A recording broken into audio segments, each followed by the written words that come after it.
Christmas is fast approaching, and most people are spending that time wishing for that perfect gift.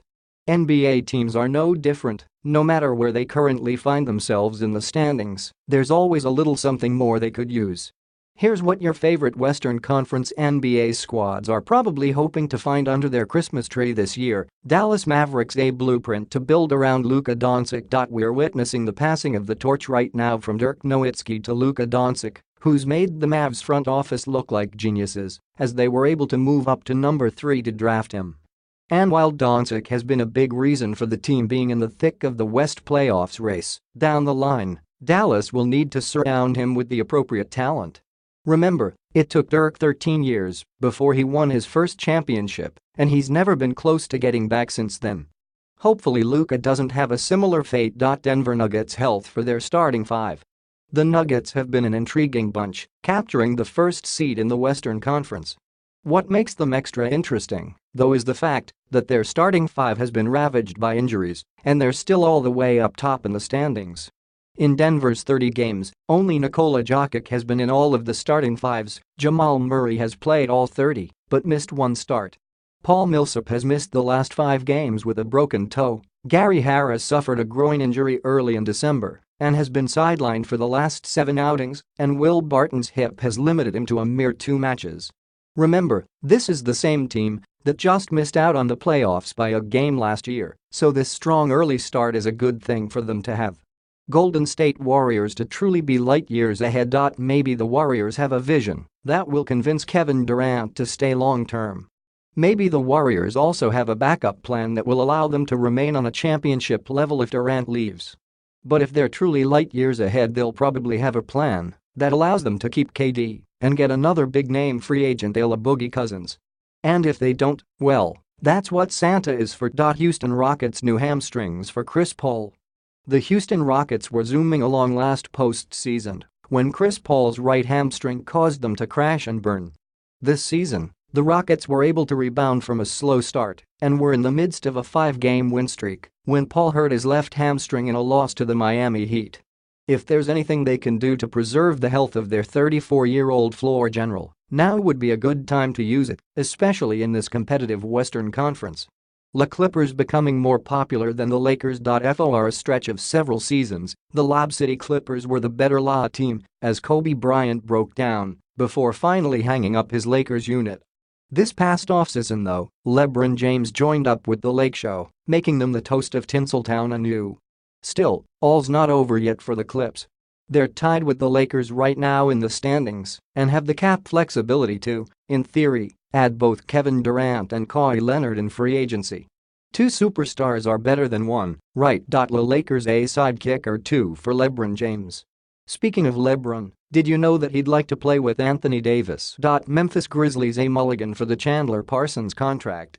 The Memphis Grizzlies had good intentions when they signed Chandler Parsons back in 2016, as they needed anyone, who could reliably hit a three-pointer. Memphis shelled out a ton of money for him, a $94.5 million deal, and unfortunately, it's been one of the league's worst contracts due to his inability to stay on the court. Parsons played 34 games in his first season as a Grizzly, 36 games last season, and so far in 2018-19, a mere 3 games. He also hasn't averaged more than 20 minutes and more than 8 points on his third team. I suppose the good news for the Grizz is he has just one more season, though at a whopping $25.1 million left on his contract before he hits free agency. A new Minnesota Timberwolves playing time for Josh Okogie. Some coaches just don't like rookies. Unless you're a lottery pick, their thinking goes, you're going to have to earn your minutes. Learn from the bench. Get used to things in the pros. Tom Thibodeau, head coach of the Timberwolves, definitely subscribes to that school of thought, but he ought to make an exception for Josh Okogie, the 20th pick in this year's draft. The 6'4" wing has managed to impress whenever he gets playing time, which is usually only when someone is hurt, and Thibs needs a guy to plug into the rotation. However, an argument can be made that he needs more consistent minutes, as his per 36-minute averages 12. 8 points, 5.7 rebounds, 1.8 assists, 1.5 steals suggest there's a lot of potential. Maybe as a 1-2 bench punch with 6th Man of the Year front-runner Derrick Rose. New Orleans Pelicans a stop to all the Anthony Davis trade rumors. The Pelicans front office right now. Oklahoma City Thunder a healthy Andre Robertson. The Thunder currently have the best defensive rating in the league, giving up 101.7 points per 100 possessions. That's quite the feat, because last season, their defense took a big hit when Andre Robertson went down with injury. Flash forward to this campaign and Robertson is still out, experiencing a setback to his return from a ruptured patellar tendon that will keep him out even longer, and yet, there the Thunder are. So if they get Robertson back and work him into their rotation again. Just how good can they be? Western Conference Finals good perhaps? Phoenix Suns to rise from the ashes. Since reports arose of the team moving and the franchise got scorched by a senior citizen, Phoenix has surprisingly gone on a 4-game win streak after previously looking futile in 10 in a row. It helps that Devin Booker has been back for the last 3 games, but this Suns team is so raw still that there's still plenty of room for improvement.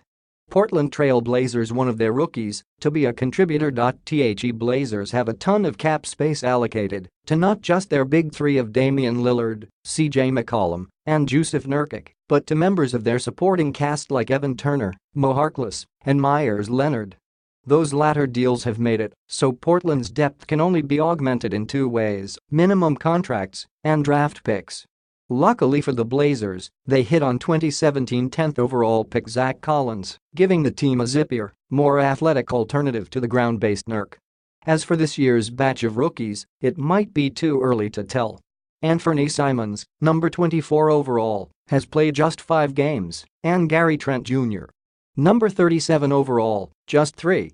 To be fair, Collins didn't get a ton of playing time in his rookie campaign either. But the Blazers have to hope that one of the 2 becomes a reliable backcourt scoring option rather than having to lean on guys like Seth Curry or Nick Stauskas for another campaign. Sacramento Kings good vibes for all. Surprise, surprise, the Sacramento Kings have been good. Tied for the 8th seed good, to be specific. That's quite a leap for a team many expected to once again struggle, but De'Aaron Fox and Willie Cauley-Stein have taken massive leaps. Nemanja Bjelica and Buddy Hield have been scorching. Iman Shumpert, when he plays, has provided veteran leadership, and Bogdan Bogdanovic returned from injury and hasn't hit a sophomore slump yet. Now reportedly, there has been some tension between the front office and head coach Dave Jorger, but for the sake of Kings fans, the franchise owes it to everyone to put those petty spats aside and do whatever they can to keep this team on a winning track. They don't even need to make the playoffs for this season to be a success, to be honest. They just need a healthy dose of good vibes to keep this run going. San Antonio Spurs the next Tim Duncan. He doesn't necessarily have to be a big man, though someone in the mold of an Anthony Davis would be perfect. But what the Spurs lack right now is the quiet 2-way superstar that's more than willing to embrace coach Greg Popovich's ways. That's not a slight on LaMarcus Aldridge or DeMar DeRozan, by the way. There's just not a lot of players right now on the Spurs that are standouts on both offense and defense like Tim Duncan was. Of course, we all know that it was thought that Kawhi Leonard would be that guy. Right up until he wasn't. Perhaps there will never be another Timmy. But if there is, the Spurs sure would like to have him. Utah Jazz Ricky Rubio's jumper back. Last season, Ricky Rubio made huge strides in his game. In his first 6 seasons with the Timberwolves, he had the reputation of being an elite passer, but a terrible shooter. In Utah, owing to the team's more deliberate style of play, his assists dropped, but his shooting percentages, including from beyond the arc, all spiked to career bests. So far in 2018-19 though, Rubio's shot seems to have deserted him anew. While much of the focus of Jazz fans has been on Donovan Mitchell's sophomore slump, Rubio's been shooting poorly as well.